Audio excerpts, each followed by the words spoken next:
And it's 12 o'clock in Atlanta, where a young entrepreneur's jewelry business thrives despite these hard economic times. Let's get started. Way to go. You know, it may sound counterintuitive, but some experts say now is the time to start your own business. Lots of available talent and low rent. Ashley Logsdon is only 25 years old, but she's well on her way to building a pearl jewelry empire. Tony Harris brings us her story. It's like something every girl wants.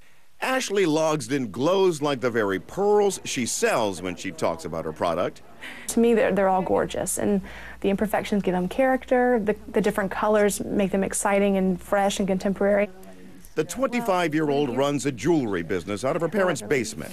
Her mother keeps the books and helps design the jewelry. An earring.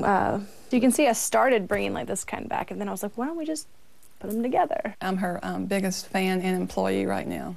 I would call her my boss. But don't let this mom and daughter operation fool you. 2.5 years after the company's founding, Ashley's dolma jewelry is carried in 40 boutiques around the country. She also sells them wholesale through a booth at a merchandise mart and sales reps at house parties. Her parents were skeptical at first. That was my advice to her, to work for somebody else for a while, and then after maybe 2, 3, 4 years, then maybe strike out on her own. How could you do it? You're 22 years old. I kept saying, Mom and Dad, if I am 25 and broke, I'll be like everybody else. But she is far from broke. No, I'm not broke. We did $135,000 in '09. Ashley's secret? A connection, a flair for foreign languages, and a keen eye for design. She travels directly to the source, Beijing, hand-picking pearls before they're even strung, speaking in Mandarin to her choice vendors. She learned Mandarin as a young economics major on a semester abroad program.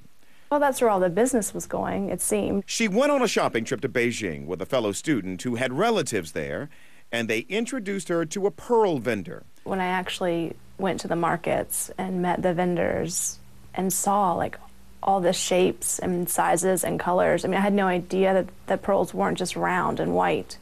Ashley found her passion, and her original plans of working in corporate finance were long behind her. She had 8 or 9 reps set up to sell. She had her product. She had her vendors. The finished product is mailed to Atlanta, and Ashley packages it up herself. She follows up with phone call orders.